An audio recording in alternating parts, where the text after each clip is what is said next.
Hello everybody. This is Sarah Colado with Architecture Talk Tongue, coming back at you with an incredible guest today, Rishabh Wadhwa, who actually has a blessed arc, YouTube and Instagram. So, guys, if you haven't yet, go check it out.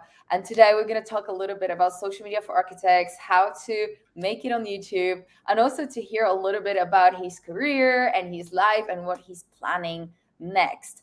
But before we deep dive into this, I just want to send a quick reminder that we are racing and about 2 weeks away from the next Disrupt Symposium. Very excited to be bringing yet another edition of Disrupt, the second one. So that now makes us a continuation or a continuous event. And again, raising the roof with incredible speakers that we're inviting. We have Grimshaw, we have Herzog de Meuron, we have really amazing companies joining us at this edition to share about their practice operations and different modalities, as well as systems, business systems are implemented. And at this edition, we're going to welcome to stage a lot of business savvy people, but also designers of technology and people coming from the BIM. So if you're interested in technology and this is something that you do in the practice and you want to see how that adds value into the business side of architecture and the practice operations, don't miss this edition. So for that, go to www.disruptsymposium.com and get your ticket.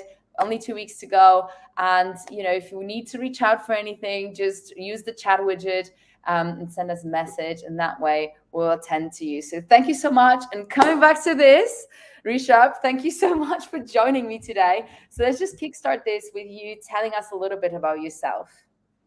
Okay, so I am an architect from India, but I don't really work as an architect. I work as a content creator. So ever since I graduated, I've just been creating content first for other companies, but also building my YouTube channel and Instagram on the side. And today I do Bless Dark full time, is where I connect with architects all over the world. I also create a lot of content around the field of architecture, some really in depth, but I also do things like why do architects wear black? So it's a whole range of things that I do both on Instagram and YouTube. Yeah, and certainly there is a lot of humor there, and a lot of the sort of traditional topics of architecture, but also talking a little bit about practices and projects. So tell us a little bit more about the type of content that we can find on your profile, and where did the interest in particularly covering those topics emerge from? Was it something personal, or did you perhaps identify this to be a great opportunity to bring some smiles to people's faces, but also to cover in a sort of entertaining way the topics of architecture?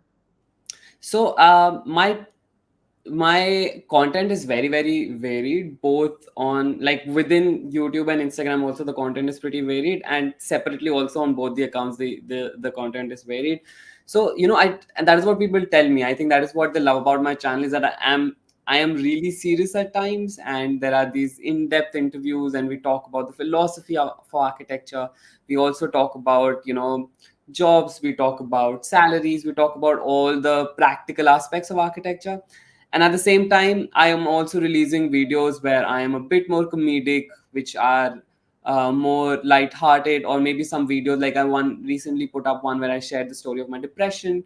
So it's a lot of varied content. I think the reason I do this is also, one, I feel like it's just who I am. I'm just too varied a person to just do one type of content. And whatever I like, right now I'm creating a murder mystery video for Halloween. And I've got a whole prep which is off to one side of the room right now. So Love it. so I mean the content is varied. One of the reasons I think that is because the people I look up to um, and really get inspired by, Hassan Minaj, Trevor Noah, or even John Oliver. I see all of the content that they two create, and all three are comedians, and yet they are creating content um uh, about social issues around the world, about political issues around the world, giving it that spin of humor, Mm. making it always lighthearted, and yet when they need to be being really really serious.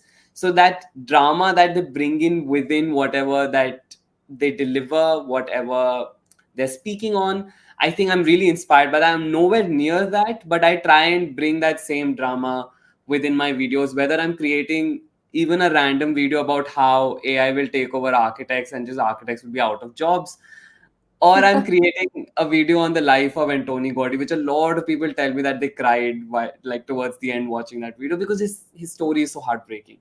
Yeah. So yeah, I think that is why I create the different variety of content that I do. It's just different facets of my personality and me just trying out different things. It's about not being, because I don't get bored creating the different things, so it keeps me going creating all of that. Absolutely. So, $1 million question. Do you completely now support yourself from YouTube? Yes. Okay, this Through is amazing. Well content done. creation, not just YouTube. Not, okay. So, like, also doing it for other people. No. Like I only do it for me, but like through Instagram, through YouTube. Now I'm also invited to places around the world. So there's all of that, and now I can completely support myself doing this. Yeah. That sounds amazing. So, tell us a little bit about that journey getting here. Like, was there any hardships or any hitting the wall and like being like, oh my God? And then also, when you started, did you have a job still in architecture perhaps? And then when was that process of like transitioning to do that full time? So I started my channel in 2014 when I was still in school, second year, and I used to whichever classes I did not like, or a lot of times teachers used to just repeat their lessons so that everybody got it nicely. I used to be Yeah. really fast at catching lessons. So once they're done, I'm down at my notebook just writing scripts for my Okay. videos.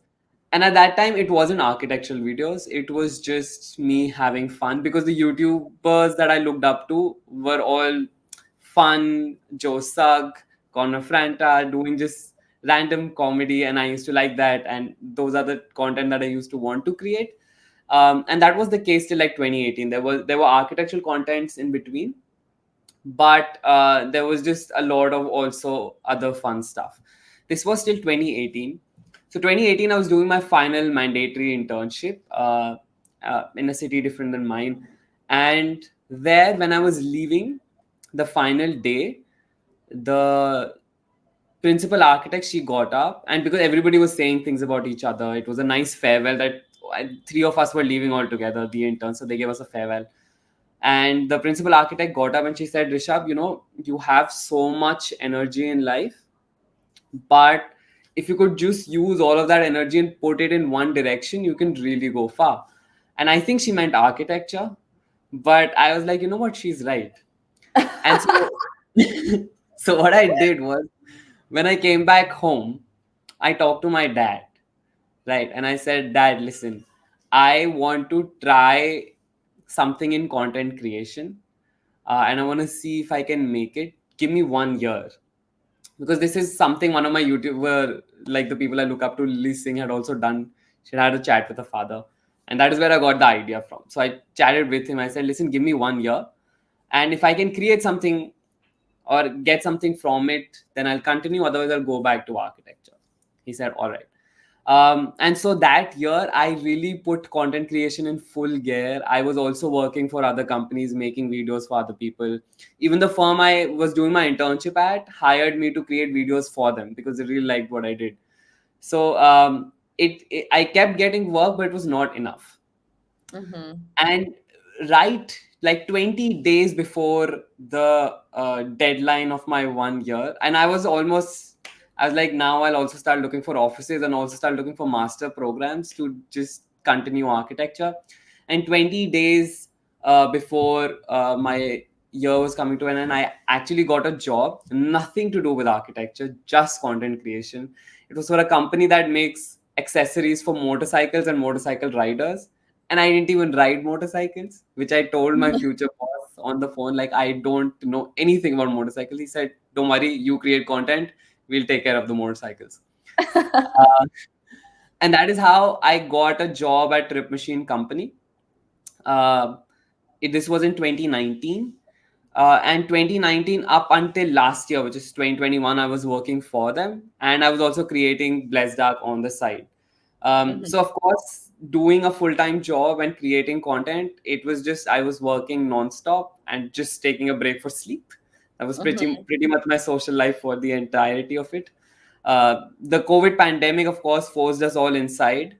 I also came back home, and during this time, I was also able to create a lot more content. My channel blew up a lot more because I think a lot of people were home, and they were just looking for good content around architecture, and I was creating it like full power, and that is how it blew up. And last year is when I decided to sort of uh, do this full time, and it has been growing since.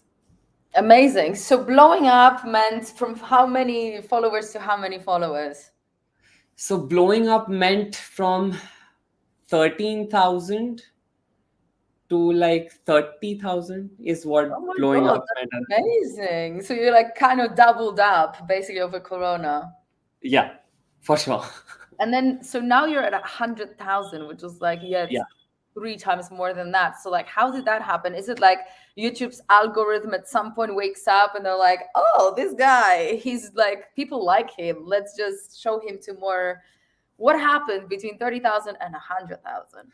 So, I mean, one thing about the algorithm of any social media platform is the fact that they will only promote something if people want to watch it.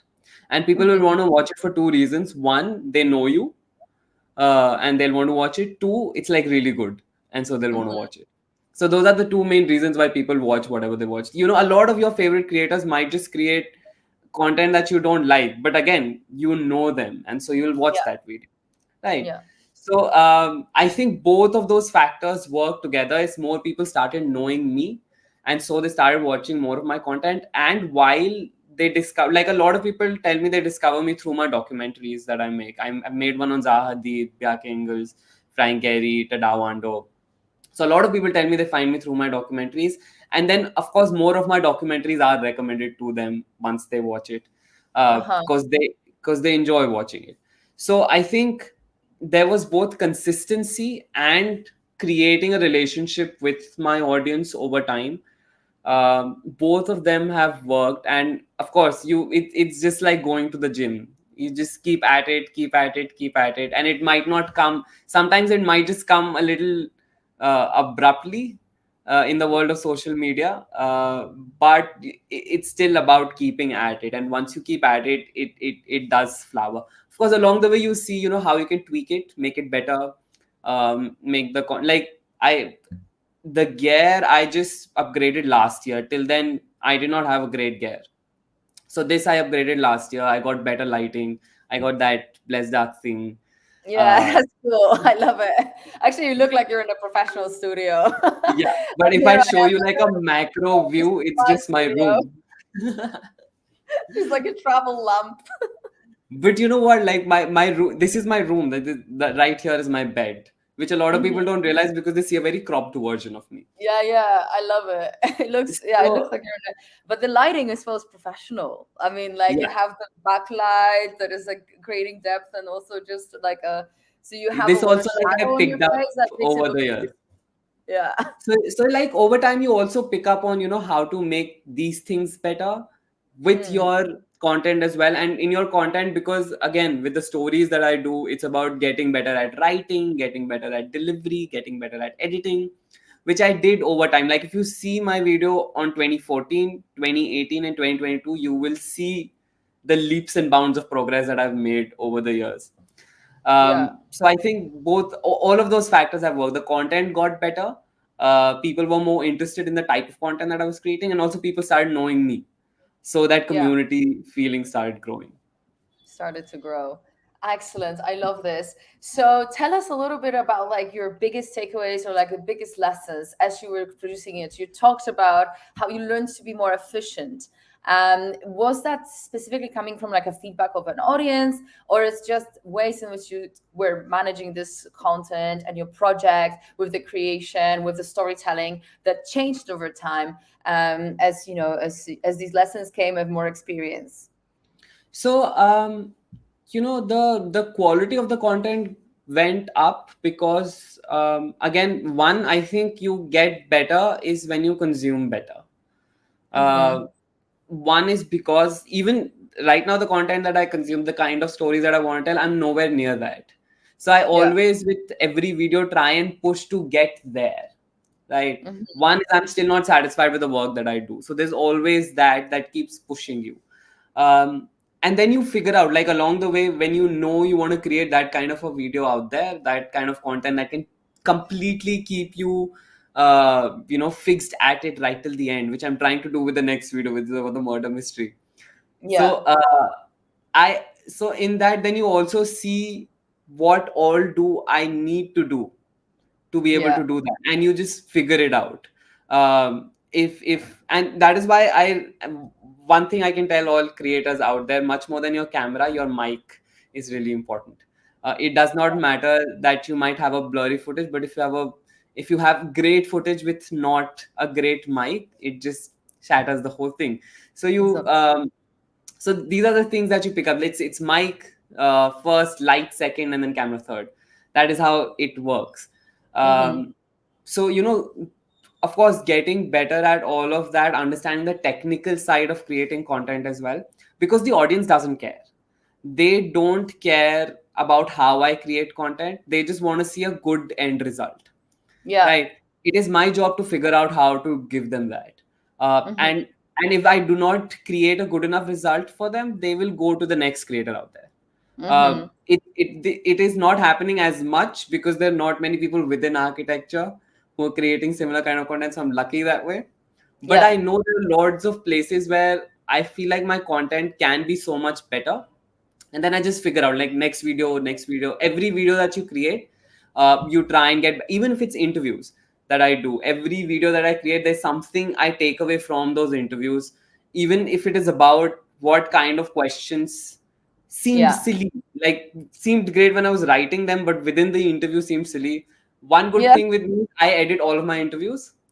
None of them are just posted as is, so I can Mm-hmm. remove whatever I don't like or where I am being a little too silly. So that That's good. level of control that I have over my videos, which again, another thing that I picked up over time, it's just nice to have it. Yeah. um, so over time, I think I've just gotten better, and of course, I've gotten more efficient in the sense that I create my videos much faster than I did, like, let's say, a year ago, For sure. because I've gotten better at editing, better at shooting. So I can shoot pretty quickly, and I know how I am going to edit it while I'm shooting it only, or while Mm-hmm. I'm writing it. So I think all of that plays into just creating the whole thing much faster. So I'm Absolutely. able to pump out so much more content now. Cool. Tell me a little bit about the documentary series. This is specifically interesting. So, how do you get the information for it? And then, how do you produce that? I haven't watched a single one of them, but I will. I promise. I had this like really sad confession to make, which I already made to you, but now I'll do it to the audience as well. I haven't really seen much of the content before inviting you to this podcast, and I have a team now helping me to reach out to speakers. And I had a chance to like check it out, and I was like, "Wow, you're amazing! I love this!" And you also know some of the people that I already interviewed on this podcast, which is so cool. So well done, well done, well done. And I'm definitely gonna deep dive into it. But tell me about the documentaries, because that is specifically interesting content I think from a perspective for every architect, really, to find out a little bit more about the projects and also the practices or the designers behind the projects. And Yeah. so, describe to us a little bit the process and what is the content really about in these documentaries. So, first of all, by the way, what you said about, so it's the same. So I recently went to a college to speak. They invited me. I went, and the teachers clearly did not know me. Like, when I went there and met, and I was sitting with the teachers, they didn't know me. And then I went out to the students, and they started screaming. We had an amazing time. All of them took selfies with me. All of the And for half an hour after I was done, they weren't leaving me because they were taking pictures and everything. Then I came to the teachers' lounge again, and then teachers are like, "They're not leaving you." I'm like, "Yeah, I know."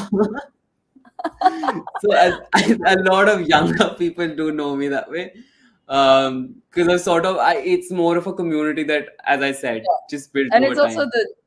the medium. I think YouTube is like a lot of, I mean, people of all ages watch it, but I think like a larger community, comes from like a student, student True, community for this for sure. platform. So coming to the documentaries, I think, of course, my storytelling in documentaries has also evolved over time from the first one that I created. I think the first one that I created, if you're talking about architect specific documentaries, the first one would be Bjarke Ingels. Before that, I had created documentaries about, let's say, the smartest city in India. They were sort of creating it. The project was put on a halt. But that was the first person documentary that I created, and I have been creating documentaries ever since. For me, when I in those documentaries, I don't fill those documentaries up with projects or about just their design process. I want to know the person behind those designs. And that is why a lot of times my documentaries do focus a lot on their childhood, Mm. on what, on their hardships, on, and at the same time then I talk about, when they were going through this period they created this work. Louis Kahn, or Louis Kahn, however you pronounce it, Yeah. when, so he did not, until he was like 50, he didn't get his own style, like in his own words.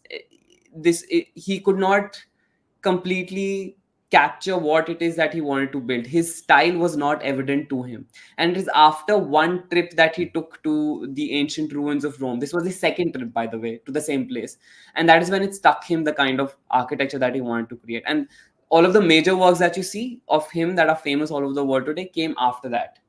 So Wait, and how old was he? 15? 50. No, 50. Yeah, yeah, yeah. Wow, So that's up until crazy. then he was, and it's not like he's not he's still famous, doing a lot of work. Everybody appreciates whatever he's building, but he himself knows that what he's building is not there. Like what he wants, it's still not there. What he wants to do. Um, Mhm. I think in a similar way that I'm Ambitious, talking about my right? videos. I love it. So And so, how do you get this information? Do you just read a lot about them, or do you interview them directly? I mean, a lot of people that I now make documentaries about are long gone. Yeah. So You just read it a is, lot and create a storyline and then share it yeah. with people. With Antoni Gaudi, I kept reading for a week, continuously for a week. Every day morning, I used to sit till the evening. I just kept reading and reading and reading and reading. Um, there was so much in his life, and then compressing them down to like a 20-minute documentary is, of course, hard. So writing that script also takes me another 3 to 4 days. Antoni Gaudi Wow. actually took a lot of time while researching, while writing, and also while editing, and that is why I think it has come out one of the best documentaries that I've ever created. But that man had so much in his life. Um, so you know the how do you say that so how you do it is just reading. It's mostly a Yeah. lot of people ask me, it's a lot of people ask me, do you know all of this? I don't. Yeah. Like when Yeah. I just pick up an architect. I picked up Antoni Gaudi. Just Antoni Gaudi is famous, so I took up Antoni Gaudi because he created great structures. I didn't know the life behind the man, Yeah, of course. and I mean, that's usually hidden. Like, you don't normally get to yeah, read so much about who they are. Yeah. and finding out the fact that he Sagrada Familia, his magnum opus, um, he was only able to do it the way that he did and with the effort that he did because he had lost everything else in life and everyone else in life. At that point of time when he was working on Sagrada Familia towards the end, he had no one left whatsoever, and that is why he devoted his entire life to that project, because he Oh has my nothing God. else left to live for. And that's heartbreaking to hear Yeah, yeah, about. um, I mean, you can, of course, you can talk about what that heartbreak also got and the art that was created out of it. yeah. But the person's life is so heartbreaking. And it was year after year, he just kept losing a person, his collaborators, his father, his family, his niece, everybody. So understanding these people behind the greatness, the name, the design, I think I love it, and it just comes from reading. I just read a lot, everything out there on the internet. I just go through it, and then I put it down in like 20 minutes. I love this. Bravo. Well done. I love it. So tell me what's next for you. So, with Blessdark, of course, content creation will always remain the center. I do not just want to ever put it into anything. Like, content is what I create, what I'm great at, and that is going to stay. Um, Both on Instagram, I'll try and make people laugh and try and get stories to them at the same time. So there's that. I'm also slowly transitioning a little bit towards education, is where I'm trying to create courses for students. Of course, right now these are courses that I have expertise in. Like I did one on Rhino and Grasshopper. I did a portfolio masterclass. So those kind of courses I am sort of looking at right now. But I will also in future be collaborating with more people to get their expertise also to my audience. So that will be something that I'm building up slowly. Um, and of course, then later I also have more plans for Black, which I won't completely reveal now because what if I'm not able to do them? But No, sure, content creation, absolutely. because I have a problem. I have a problem hiring people. Uh, right now, I only have one editor that I use for Instagram, and that is it. Rest everything I handle, which does get to me a lot of times because I'm all of my day just goes into creating all the kind of Yeah, a content. lot of work. It's a lot of So work. hopefully, I can get over that and just work. And because I know when there'll be more people on, the work will be much faster. Hmm. Um, so hopefully that. So the next frontier is getting into education a bit, but uh, content creation would always remain like the central focus of Blessed. Yeah, sounds amazing. I love this. Thank you so much for joining me today. And I was thinking maybe, I don't know if I can do this, but I was thinking maybe I'll just share my screen and you can criticize my YouTube channel away. How about that? Let's see okay, what you would say I could do better. I've been doing it for 2 years and I have 602 subscribers. I'm which gonna is see if more I can. than what I got in 2 years. Just FYI, You what? It's more? which is much. Yeah, Honestly? it's more than what I got in 2 years. That's amazing. Oh my god, this is so good. Wait a minute. So let's see this. Tab YouTube. Boom. Can we see my screen? Yes. Look, this is us going live on YouTube now. Ooh. Um, so I've been doing with Disrupt, I've been doing these roundtables. They've been actually created originally for Arc Daily. We've been doing like a takeover on their Facebook page. And so Yeah, here's also Patrick. Look, I also interviewed him on the metaverse. I But saw your interview while I was sort of preparing for the researching. Patrick interview. Yeah, no, I same. And so yeah, so I've been doing this series of interviews, and they're like really amazing people. Look, this is I'm sure you know Stephen as well. And so yeah, so basically there were this all these amazing people. Or Hamid, I know you know Hamid because Yeah, you've also had him. So I've been doing this and it was great. But like as you see, I mean, it's probably the number of views is proportionate to people that follow me. But we had an opportunity to stream that also to our daily. And I was hoping that I'll grow my followership that way, but it didn't work so much. And then yeah. those are all my architecture talk tanks, which is actually this series of interviews. And I have so many of them. I think we're at over 70 right now. Yeah. Those are the one numbers, but I have some other ones that I haven't yet numbered and created thumbnails for because they happen later. And those are interviews with people that are deans at universities talking more about the education revolution in architecture and like where the future of education is sitting. This is another little podcast I had with a friend of mine in London, Simone de Gaulle. And I've also been trying to create like YouTube type of content when I just talk to a camera, but that one also wasn't extremely successful. Anyway, I mean, I think it's all proportionate. I'm doing this for 2 years. The content isn't extremely regular, I must say, as a content creator. But you know, what would be your? Let's just hear from an expert on YouTube. What would be your suggestion to make it better? So for YouTube, I would just say so there are a couple of things. Yeah. One thing is for YouTube, I don't know if how many people do understand it. Gary Vee also talks about it a lot. He also interviewed YouTubers who had the same exact thing. 60% of your viewership on any video is because of the title and the thumbnail. It's not because Okay. of the content. It's because that title and thumbnail caught their attention. Hmm.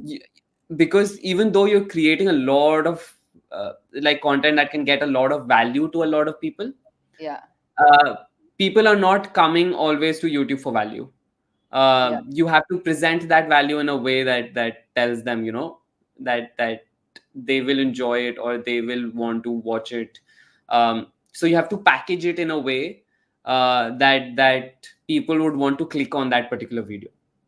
That Hmm. is what YouTube is all about, no matter the niche you're in. So one is, I would say, playing around with the thumbnails, playing around Hmm. with titles.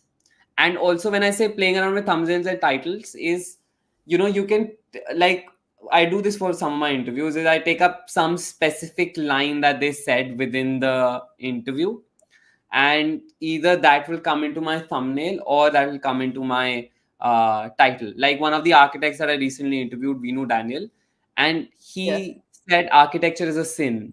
Like he wanted to say architecture is a sin against nature.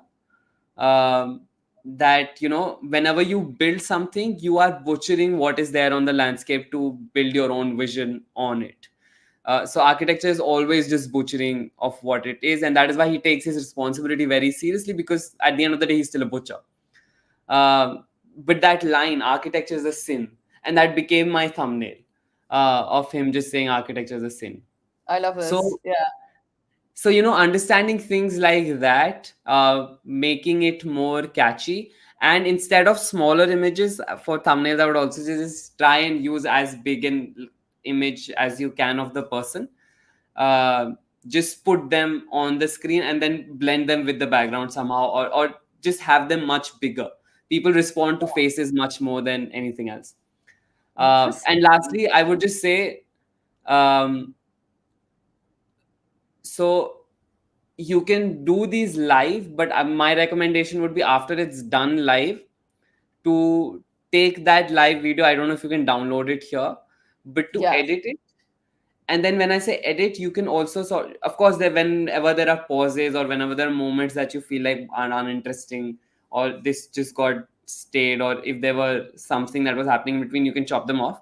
But like, you can start the video with like those coming up clips where it can all be them saying the interesting things within the whole video, so they'll want to watch right up till the end to wait for those interesting things. um so that comes in, again, packaging it in a way that they'll want to, stay till the end to listen to what this guy has to say. So the So first few seconds of the video matter a lot. That's basically a what lot, you're like saying. 15 to 20 like, if people don't like it, like a lot of interview videos when I see, the problem is, right, sometimes, right, because people have posted it just live, or when it's from some conference, either the first few seconds are just random, it's a pause, and they're waiting for everybody to come on, or it's the starting is with greetings. I'm not saying greetings aren't important, but that whole greeting the audience, the member and everything, it takes a bit of time, and Yeah, yeah, that part can be done in a way that can be much more efficient, so that you get to the actual thing that people have come here for, which I yeah, do whenever I'm watching conferences. I just skip ahead yeah, yeah, uh, yeah. till the person has started talking. So I think, to again, it's about understanding what the people are here for. If I say architecture is a sin, people want to know what how is architecture a sin. So they want Yeah, to learn from him. So I immediately start off with those segments at the start. Then I give a quick introduction as a voiceover, and then we quickly, it's like a second of hi, how are you, and then we jump into like the conversation altogether. Which, by the way, which is not how we shoot it. We shoot it much differently. It's a much yeah, more elaborate process, but I edit it down. yeah, yeah, um, so understanding how the user would want to look at it, and look at it as a video itself, it's another piece of content on YouTube, competing with everything else on YouTube out there. Absolutely. So it has to be in that same space and mindset. Standing out. I love this. Such a valuable advice. I love this. Thank you so much again for joining us today. And yeah, just remind us quickly where people go to find your content. So you can go to YouTube or Instagram and type in Blessed Arc. That's Blessed and then ARCH. You can find a different long form content on YouTube, short form content on Instagram. I'm also on TikTok, though I don't have much of a following there, so you can find me there as well. Amazing. I love it. Thank you so much. This was amazing. It was lovely to meet you as well, and keep Same here. rocking it. And to all the audience, guys, one more time, we're coming back with Disrupt Symposium in 2 weeks, 1st of November till the 3rd of November. Our headliners are Ben van Berkel and Vinka Dabeldam, but we also have leaders and partners of top architecture practices, Grimshaw, HOK, HKS, Herzog de Meron, and a bunch of other amazing, amazing speakers are going to be there. So please don't miss it. We're also being sponsored by HP and Teradisi and IE University of Architecture and Design. And to get your tickets and to check out our lineup, go to www.disruptsymposium.com. Looking forward to host you all there. Thank you so much, and I'll see you at the next episode. Bye.